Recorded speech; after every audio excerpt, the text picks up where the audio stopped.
ከታዛ ጋር ስላላችሁ ደስተኞች ነን። እስከ 9 ሰዓት ድረስ እንቆያለን። ዛሬ አርብ ነው፣ የሳምንቱ መጨረሻ ነው። በሳምንቱ መጨረሻ ደግሞ አይምሮአችን ወደድንም ጠላንም ትንሽ ቆም ብሎ የሚያስባቸው ነገሮች አሉ።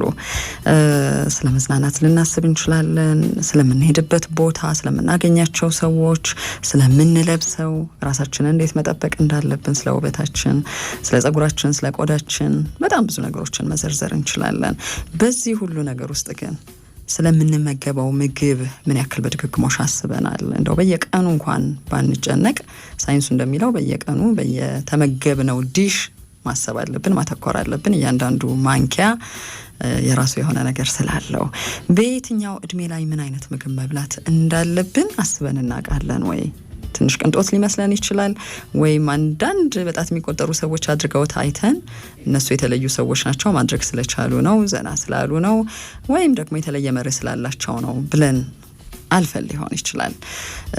ዝርዝር ዘገባዎች ተሰርተውበታል ጉዳዩ በየትኛው የእድሜ ክልል ምን አይነት ምግብ መብላት አለብን የሚለው። ብዙ ሰዎችም ከተለያዩ ሀገራትና የኑሮ ደረጃዎችና የእድሜ ክፍሎች ይሄን ጥያቄ ጠይቀዋል። አንድ ጉዳይ መንደርደሪያው አድርጎታል ቢቢሲ ለዚህ ጉዳዩ። በሁለተኛው የዓለም ጦርነት ወቅት የእንግሊዝ መንግስት ቤተሰቦች በሳምንት የሚያገኙትን የምግብ መጠን ወስኖ ነበረ። ምግብ በመላው ሀገሪቱ እንዲዳረስና ዜጎች የሚያስፈልጋቸውን የተመጣጠነ ምግብ እንዲያገኙ ታስቦ የወጣ መመሪያ ነበረ። ስኳር ተመጥነው ከሚሰጡ ምግቦች መካከል ነበረ በሳምንት አንድ ቤተሰብ 227 ግራም አካባቢ ይደርሰው ነበረ።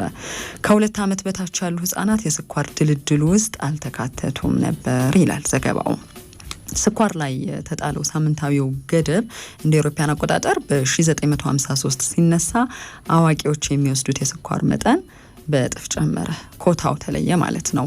በወጣትነት የሚወሰድ የስኳር መጠን ኋላ ላይ በጤና የሚያስከትለውን ጉዳት ሳይንቲስቶች መመራመር የጀመሩት ለዚህ ነው። አንዳንድ ታሪካዊ ሁነቶች ከጤና ጋር ተያይዞ የተከሰቱ ለውጦች ካሉ ለምርምር መነሻ ሆነው ሊያገለግሉ ይችላሉ። ስለዚህ ወጣቶችና አዋቂዎች የሚወስዱት የስኳር መጠን በወቅቱ በ1953 እንደ አውሮፓውያን አቆጣጠር በእጥፍ መጨመር ሲያሳይ አብሮ የጤና መስተጓጎል ጉዳይ ሲመጣ ምንድነው ጉዳዩ ብለው ነው ማጥናት የጀመሩት። አምና ይፋ የተደረገና ዓለም አቀፍ አጥኚዎች የተሳተፉበት ጥናት እንደ አውሮፓውያን አቆጣጠር ከ1951 እስከ 1956 ባሉት ዓመታት የተወለዱ 63000 ሰዎች የሕክምና ውጤትን መርምሯል። ረጅም ዓመት ነው፣ ግን እንደ ማሳያ 63000 ሰዎችን ናሙና ውስጥ አስገብቶ አጥንቶ ውጤቱ ይሄ ነው ብሎ ይፋ አድርጓል። በእናታቸው ማህፀን ሳሉ በመጀመሪያዎቹ 1000 ቀናት ውስጥ ለጥቂት ስኳር የተጋለጡ ጨቅላዎች ለልብ ህመም የመጋለጥ እድላቸው 20% ሆኖ ተገኝቷል። ስኳር እንዲበሉ ከተደረጉ ህጻናት አንጻር ለስትሮክ የመጋለጥ እድላቸው ደግሞ 31% ዝቅ ያለ ነው። ከምግብ ጋር የተገናኘ ማንነታችንን ከእናታችን ማህፀን ውስጥ ገና ሳንወለድ ጀምሮ ሰውነታችን ሲሰራ የነበረውን የጤና ሪፖርት ይፋ ያደረገ ጥናት ነው። በየትኛውም እድሜ ላይ ብንሆን ስኳር መመገብ ጤናችንን እንደሚጎዳ ሳይታለም የተፈታ ነው ይላል። ሌሎች ምግቦችን ስንመለከት ግን ለጤና የሚሰጡት ጠቀሜታ ምግቦቹን በየትኛውም እድሜ ላይ ሆነን ተመግበናቸዋል የሚለውን ጥያቄ ብንጠይቅ መልስ ሊያገኝ የሚገባ ሆኖ እናገኘዋለን። ይሄ ጥያቄውም ቀደም ሲል ካነሳ ነው እውነታ ጋር ትስስር አለው። ጨቅላ ህጻናትና ታዳጊዎች በወተት ተዋጽኦ ውስጥ ያለው ንጥረ ነገር ያስፈልጋቸዋል። በ20ዎቹና በ30ዎቹ እድሜ ግን እምብዛም ጤናማ አመጋገብ ላይ ሆን ይችላል። ፌዴሪካ አማቲ በኢምፔሪያል ኮሌጅ ለንደን የስነ ምግብ ተመራማሪ ናቸው። እሳቸው ምን ይላሉ? ልጆች ለእድገትና ኃይል ለማግኘት የሚያስፈልጉ ምግቦችን ማግኘት አለባቸው። ይሄን ማቅረብ ደግሞ የአዋቂዎች ግዴታ ነው በሚል ያነሳሉ። በልጅነት ምግብ ሰውነትና አእምሮን ይገነባል። ልጆች ለአንጎል እድገትና የጡንቻ ጥንካሬ ሲባል ጤናማ ካሎሪ፣ አይረን፣ አዮዲንና በሽታ ለመከላከል የሚረዱ ቫይታሚኖች ያስፈልጓቸዋል ብለው ነው የሚያቀርቡት። አትክልትና ፍራፍሬ፣ ያልተፈተጉ ጥራጥሬዎች፣ ባቄላ፣ ምስር፣ ለውዝ የሚያስፈልጋቸው ሲሆን ከልክ በላይ የተቀነባበረ ምግብ መውሰድ የለባቸውም የሚለውን ከምክንያት ጋር ያስቀምጡታል። ፌዴሪካ አማቲ ጽንስ ከተፈጠረበት በኋላ ባሉት 1000 ቀናትና ልጆች ትምህርት ከጀመሩ በኋላ በፈጣን እድገት ውስጥ ናቸው። የአጥንት ቅርጻቸው የሚፈጠርበትም ወሳኝ ጊዜ ነው ይላሉ። ለዚህ ነው እንግዲህ ምግቦቹን መምረጥ ያለብን። በዚህ እድሜ ቫይታሚን ዲ መውሰድ ቅድሚያ ሊሰጠው ይገባል ይላሉ። ለአጥንት እድገት ካለው ሚና ባሻገር እድሜ ሲጨምር ከሚከሰት የአጥንት መላሸቅ የሚከላከል ነው ብለው ሪፖርቶችንም አያይዘዋል። ወተት፣ እርጎ፣ አይብ፣ በካልሽየም የተሞላው ቶፋ፣ በቫይታሚን ዲ የበለጸጉ ምግቦች፣ አሳ፣ እንቁላል፣ የፀሐይ ብርሃን ለልጆች እጅግ በጣም አስፈላጊ ናቸው ሲሉም ያብራራሉ። በልጅነት የምንወስዳቸው ምግቦች ኋላ ላይ እድሜ ሲገፋ የሚኖረንን የጤና ሁኔታ እንዲወስኑ የሚያደርጉ ናቸው በሚል ጥናቶችን አብረው አያይዘዋል። ስለዚህ ከማህፀን ጀምሮ እስከ 1000 ቀናት ከዛ ደግሞ ልጆች ትምህርት ቤት እስኪጀምሩ ድረስ ያለው እድሜ ምን ያክል ብዙ ነገሮች የሚሰሩበት እንደሆነና አስፈላጊ ምግቦች እዚህ ጋር መረሳት እንደሌለባቸው የሚያሳይ ነው የጥናቱ ውጤት። እስከ 20ዎቹ ባለው እድሜ ምን አይነት ምግብ ይመከራል ለሚለው ጥያቄም መልስ ተሰጥቷል። ከልጅነት ባሻገር በወጣትነት እድሜ የሚወሰዱ ምግቦችም የጤና ሁኔታን ይወስናሉ ይላሉ የስነ ምግብ ተመራማሪዋ ፌዴሪካ ማቲ። ወጣትነት አጥንትና ጡንቻዎች ተገንብተው የሚጠናቀቁበት የእድሜ ክፍል ነው። ተፈጥሮን ልክ እንደዚህ በምዕራፍ ከፋፍለን ካላየን አንዳንድ ነገሮች አሳማኝ ላይሆኑ ይችላሉ። በ20ዎቹ አካባቢ የእድገት መጠን መቀነስ ይጀምራል። የልብና አንጎል ጤናን መጠበቅ የሚቻልባቸው ልማዶችን ማዳበር የሚቻልበት እድሜም ነው ብለዋል። በተለይም ሴቶች የወር አበባ ማየት ከጀመሩ በኋላ ካልሽየም፣ ቫይታሚን ዲና አይረን መውሰድ ይመከራል። በ20ዎቹ እድሜ ክልል ውስጥ ፕሮቲንና ቫይታሚን ቢ መውሰድም ለጤና ይጠቅማል ነው የሚሉት። አትክልትና ፍራፍሬ ማዘውተር እንደዚሁም ከልክ በላይ የተቀነባበረ ምግብ መቀነስ አስፈላጊ ነው። ያልተፈተጉ ጥራጥሬዎች፣ ባቄላ፣ ምስርና ለውዝ ለጤና ይጠቅማሉ ብለው ዘርዝረዋቸዋል። እነዚህ ምግቦች ከአካላዊ ጤና ባሻገር ለአእምሮ ጤናም ይረዳሉ። ከልክ በላይ የተቀነባበረ ምግብ መውሰድና በቂ አትክልት አለመመገብ ለድባቴና ጭንቀት እንደሚያጋልጥም ብዙ ጥናቶች ይፋ አድርገዋል የሚለውንም አካተዋል። አብላጫው እድሜ ላይ ከልክ በላይ የተቀነባበረ ምግብ መውሰድ እንደ አንድ አደገኛ ጤናችንን የማንጠብቅበት አስተዋጽኦ አድራጊ ተደርጎ ተጠቅሷል በዚህ የጥናት ሪፖርት ውስጥ። በግሪክ ጣሊያንና ስፔን የሚዘወተረው አትክልትን ያማከለ አመጋገብ ሜዲትራኒያን ዳይት የሚሉት በባለሙያዎች በጣም የተመከረ ነው። ጥራጥሬ፣ ለውዝ፣ የወይራ ዘይትና የተወሰነ አሳ፣ ወተትና ዶሮ መመገብ ደግሞ ለጤና ጠቃሚ ነው ብለው አካተውበታል። በ20ዎቹ 30ዎቹ ወይም 40ዎቹ ቤተሰብ መመስረት የሚፈልጉ ወንዶችም ሆኑ ሴቶች ይህንን አመጋገብ እንዲከተሉ እንመክራለን ብለዋል። ስብ፣ ስጋና ነጭ ካርቦሃይድሬት የሞላው አመጋገብ ደግሞ የስነ ተዋልዶ ጤናን ይጎዳል። ሴቶች አትክልት፣ ብሮኮሊና ሽምብራ ማዘውተራቸውም ከዚሁ ጥቅም ጋር የተገናኘ ነው በሚል የጤና ጉዳይን ለብቻው ለይተው ከስነ ተዋልዶ ጤና ጋር ከቅርብ ዓመታት ወዲህ የተደረጉ ጥናቶች ይህንን ይፋ እንዳደረጉም ነው የሚገልጹት። ጎልማሳነትና አመጋገብን በተመለከተ እንደዚሁ ሌላኛው የእድሜያችን ምዕራፍ ነው። በዩኒቨርሲቲ ኦፍ ሼፊልድ የስነ ምግብ ባለሙያ ኤልዛቤት ዊሊያምስ እንደሚሉት በመካከለኛው እድሜ ላይ የሚዘወተሩ ምግቦች እድሜ ሲገፋ የሚኖረውን የጤና ሁኔታ ይወስናሉ። ይህም በማረጥ ላይ ያሉ ሴቶች ሜኖፖዝ የምንለው እድሜ ላይ ያሉ ሴቶች አመጋገባቸውን ያካትታል። የአጥንት ጥንካሬ ሲዳከምና ጡንቻ ሲላላ ስለሚኖረው ሁኔታ አመጋገባቸው ወሳኝ ነው ይላሉ። ማረጥ ወይም ሜኖፖዝ ከልክ ካለፈ ውፍረት ከልብ ህመምና አይነት 2 የስኳር ህመም ጋር ይተሳሰራል የሚለውም ሳይንሳዊ እውነታ ነው። ይህንን ልብ ልንለው ይገባል ብለዋል። ሴቶች መውለድ በሚችሉበት እድሜ ላይ የኤስትሮጅን መጠን ከፍተኛ ነው። የምግብ ፍላጎት መጠን መቀነስና ጡንቻ የሚወስደው ግሉኮስ መጠን መጨመርም በአብላጫው የተመዘገበበት የእድሜ ገደብ ነው ብለው ያስቀምጣሉ። በማረጥ ወቅት የኤስትሮጅን መጠን ይቀንሳል። ስለዚህ የሰውነት ክብደትና ስብ መጠን ይጨምራል። በሰውነት ላይ የሚፈጠረው ጫና በጥሩ አመጋገብ ስልት ሊስተካከል ይችላል የሚለውን ያብራራሉ።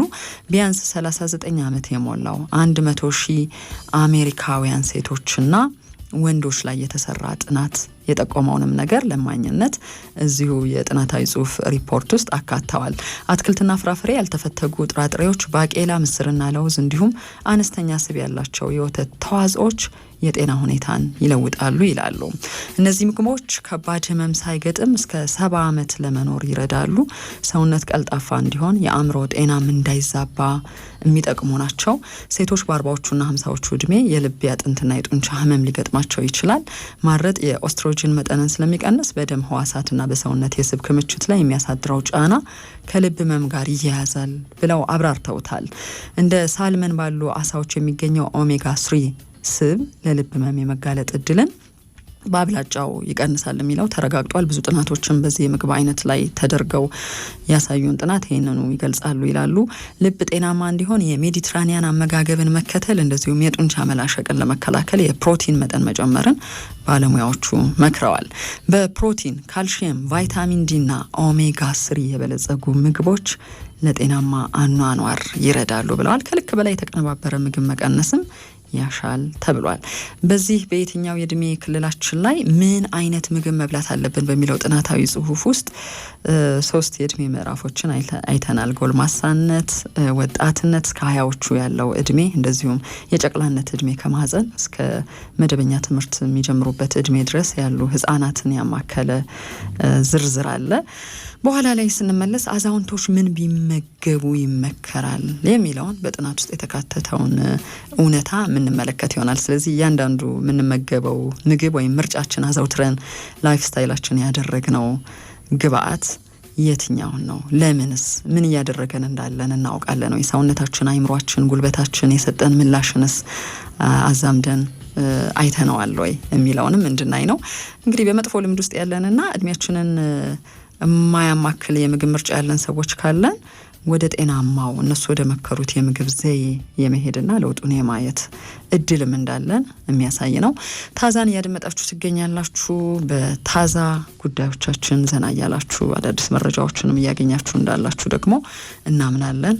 አንዱ ጉዳይ በየትኛው የእድሜ ክልል ላይ ምን አይነት ምግብ መብላት አለብኝ የሚለውን በደንብ የተመለከትንበት ነበረ። መነሻችን ላይ 3 የህይወታችንን ምዕራፍ ተመልክተናል። አንደኛው ገና ተወልደን እስከ 1000 ቀናት፣ ከዛ በኋላ ደግሞ መጀመሪያው የትምህርት ቤት ወይም ደግሞ የሟለ ህጻናት ትምህርት የሚገቡበት የእድሜ ክልል ላይ ያሉ ልጆች ምን ይብሉ የሚለውን ነው። ከማህፀን ጀምሮ በነበራቸው ቆይታ እስከ 20ዎቹ ባለው እድሜ ደግሞ ምን አይነት ምግብ ይመከራል በሚለው ነገሩን ተመልክቶት በዝርዝር አይተናው ነበር። ከዛ ቀጥሎ ጎልማሳነትና አመጋገብ ላይ በጎልማሳነት የእድሜ ክልል ውስጥ ያለው ቀጥሎ ለእርጅናው አሸጋጋሪ ስለሚሆን መሰረታዊ የሆኑ የምግብ ስርዓት ለውጦችን ማድረግ አለብን። አተኩረን መመገብ አለብን። የምንመገባቸው የምግብ ይዘቶች ደግሞ ከዚህ ቀደም ከምንመገባቸው የተለየ ጥቅም የሚሰጡ መሆን አለባቸው የሚለውን አይቷል። የመጨረሻው አዛውንቶች ምን ቢመገቡ ይመከራል የሚለው ነው። እርስ በርሳቸው የሚያያዙ ነገሮች አሏቸው። በእርግጥ ከማህፀን ጀምሮ አንድ ሰው በአትኩሮት ኖረ ወይም ነገሮች ተመቻችተውለት ጥቅሙንም አውቆ ጥናቶችንም አገናዝቦ ለህይወቱ የሚጠቅመውን ነገር በምግብ ስርዓት ውስጥ አመጣ ብለን ካልን ከመጀመሪያው ጀምሮ እስከ እድሜው መጨረሻ ድረስ ቢወራረስ ይመከራል። ግን መቼም ቢሆን አይረፍድም። የትኛው እድሜ ክልል ላይ ነው ያሉት እርሶ የሚለውን ጠይቀን ከዛ ከዘረዘርናቸው 4 ምድቦች ውስጥ የትኛው የበለጠ ቢሰራበት አሁንም ጤናን ማሻሻል ይችላል፣ የአይምሮ ስራን ማሻሻል ይችላል የሚለውን መመለስ ይችላል ይለዋል ዘገባው። አዛውንቶች ምን ቢመገቡ ይመከራል በሚለው ዝርዝር ውስጥ እድሜ ሲገፋ የሰውነት አወቃቀር ይለወጣል። እንግዲህ ተፈጥሮ በራሱ የራሱ ስርዓት አለው። ከማህፀን ጀምሮ ባለው እድገታችንና አፈጣጠራችን ብዙ ነገሮች ልዩነት አላቸው። ወጣትነት ላይ ያየነው፣ ጨቅላ ህጻናት ላይ ያየነው፣ እስከ 20ዎቹ ባሉት እድሜ ውስጥ ከ20 በኋላ በጎልማሳነትና በአዋቂነት የእድሜ ዘመናችን ምን ነገሮች ይቀየራሉ? ቅመሞችን ጨምሮ፣ ሆርሞኖችን ጨምሮ፣ አጥንታችን፣ የሰውነት አወቃቀራችንን ጨምሮ እየዳሰሰ ነው እንግዲህ ምክሮቹን የሚመክረው። እድሜ ሲገፋ የሰውነት አወቃቀር የሚለወጠው መቼ ነው? አዛውንትነት እድሜ ላይ ነው። ሰውነት የሚያስፈልገው የኃይል መጠን ይገደባል። ስለዚህ ካሎሪ መጠን መቀነስ ያስፈልጋል ነው የሚሉት ባጭሩ ሙያተኞቹ። የአጥንትና ጡንቻ ጤናን ለመጠበቅ የተመጣጠነ ምግብ መውሰድ ይመከራል ተብሏል። በዚህ እድሜ ላይ እድሜ ሲጨምር ትኩረት ሊሰጥ የሚገባው ለካልሲየምና ቫይታሚን ዲ ነው። የአጥንት ህመምና የሰውነት መዳከም ከእድሜ መጨመር ጋር ተያይዘው የሚመጡ ህመሞች ስለሆኑ ነው ይሄን የሚሉት። ካልሲየምን በዋናነት ከወተት እንደዚሁም ከአይብ፣ እርጎ፣ ቶፉና ስፒናች ማግኘት ይቻላል። ቅባታማ አሳና የእንቁላል አስኳል የቫይታሚን ዲ ምንጮች ናቸው። ተፈጥሯዊ ይዘታቸው ላይ ቫይታሚን፣ ሚኔራልና ሌላም ጠቃሚ ንጥረ ነገር ስለተካተተባቸው ፎርቲፋይድ ፉድስ በሚል ይጠሯቸዋል። እነኚህን ምግቦች ማዘውተር ይመከራል ተብሏል። እድሜ ሲገፋ የፕሮቲን መጠን መጨመር እንደሚረዳ በበርንማውዝ ዩኒቨርሲቲ እርጅና ላይ ጥናት የሚሰሩት ጄን መርፊ ይናገራሉ። እሳቸው እንደሚሉት ስናረጅ የሰውነታችን ቅርጽና እንቅስቃሴ ይዳከማል፣ የጡንቻ አቅምና ጥንካሬም ይቀንሳል። ፕሮቲን ማዘውተር የሚያስፈልገውም ይህንን ለመከላከል እንደሆነ ነው የሚያስረዱት። ከልክ በላይ የተቀነባበረ ምግብ መውሰድና በቂ አትክልት አለመመገብ ለድባቴና ጭንቀት ያጋልጣል በዚህኛው እድሜ ላይ ሌሎቹ የእድሜ ክልሎች ላይም በተመሳሳይ ይሄ ተገልጿል። ሰውነት ፕሮቲንን በአግባቡ እንዲጠቀም ለማስቻል ካርቦሃይድሬት፣ ቫይታሚን፣ ሚኒራልና ጤናማ የስብ መጠን መውሰድ ይገባል። ጤናማ ስብ የወይራ ዘይት፣ አቮካዶ፣ ለውዝና ቅባታማ አሳ ውስጥ ይገኛሉ። በእርጅና ወቅት የሰውነት ማይክሮባዮም ይለወጣል። እንደ ፊርመክስና ቢፊዶ ባክቴሪየም ያሉ ጠቃሚ ባክቴሪያዎችም መጠናቸው ይቀንሳል። በተቃራኒው እንደ ክሎስትሪዲየም ያሉ ባክቴሪያዎች ቁጥር ደግሞ ይጨምራል ይላሉ ሙያተኞቹ። የባክቴሪያዎች አለመመጣጠን አልዛይመርስ፣ ስትሮክና የልብ ህመም ያስከትላል። ማይክሮባዮም ከእያንዳንዱ ህመም ጋር ያለው ግንኙነት ላይ በቂ ጥናቶች አልተሰሩም። በእርግጥ በኪንግስ ኮሌጅ ለንደን መምህርት ሜሪ ኒሎ ቻኒኒ እንደሚሉት 100 ዓመት ድረስ የሚኖሩ ሰዎች ሌሎች የሚገጥማቸውን መሰናክል ማለፍ የቻሉ ናቸው ይላሉ። ከሌሎች የእድሜ ኩዮቻቸው ጋር ሲነጻጸር የማይክሮባዮም ይዘታቸው የተመጣጠነ ሰዎች ዘለግ ላለ ዘመን ጤናማ ሆነው ይኖራሉ። ጤናማና ጎጂ ከሚለው የባክቴሪያ ክፍፍል ይልቅ የባክቴሪያ መመጣጠን ትኩረት እንደሚሰጠው እነኚሁ ባለሙያዎች ያስረዳሉ። የተመጣጠነ ባክቴሪያ ለጤናማ ህይወት መሰረት ነው። ጤናን በከፍተኛ ሁኔታ በመጠበቅ ከሚታወቁ ባክቴሪያዎች ደግሞ ዝርዝር ውስጥ የሚካተቱትን ማየት አስፈላጊ ነው። በእድሜ የገፉ ሰዎች ይሄ ባክቴሪያ ሰውነታቸው ውስጥ እንዳለ ቢታወቅም በምን መንገድ ጤናን እንደሚጠብቅ በግልጽ የሚያሳዩ ጥናቶች የሉም። ፋይበር መመገብ እንዲሁም በአትክልትና ፍራፍሬ ውስጥ ያለው ፖሊፌነስ ንጥረ ነገር ለዚህ ባክቴሪያ እድገት የሚረዳ ነው በሚል ግን በጥቅሉ አስቀምጠውታል። የአዛውንቶች ሰውነት ቫይታሚንን በተገቢው መጠን ጥቅም ላይ ለማዋል ይቸገራል። ከቢ12 የሚገኘው ንጥረ ነገር ፎሊክ አሲድን ለማምረት ይረዳል። ስለዚህ ይሄንን መጠቀም አስፈላጊ ነው። እድሜ ሲጨምር የሚከሰተውን የአጥንትና ጡንቻ መዳከም ለመከላከል ጤናማ አመጋገብ ይመከራል በሚል በጥቅሉ አስቀምጠውታል። ጤናማ የሆነ ማይክሮ ኦርጋኒዝም ለማምረት የሚረዱ ምርቶችም አሉ። ፕሪባዮቲክ ሰፕሊመንትስ በሚል እነኚህን መርጦ ሐኪሞችንም የመድኃኒት ሙያተኞችንም አማክሮ መውሰድ ያስፈልጋል። ባለሙያዎቹ ይሄንን አብዝተው ይመክራሉ። እነዚህ በ12 ሳምንታት ውስጥ ሰውነት የሚፈልገውን ጥቅም እንዲያገኝ የሚሰጡ ሰፕሊመንቶች ናቸው ወይም ተጨማሪ ምግቦች ናቸው። ተጨማሪ ቫይታሚን ዲ መውሰድም ለአዛውንቶች ጤናማ አኗኗር ይረዳል በሚል አስቀምጦታል።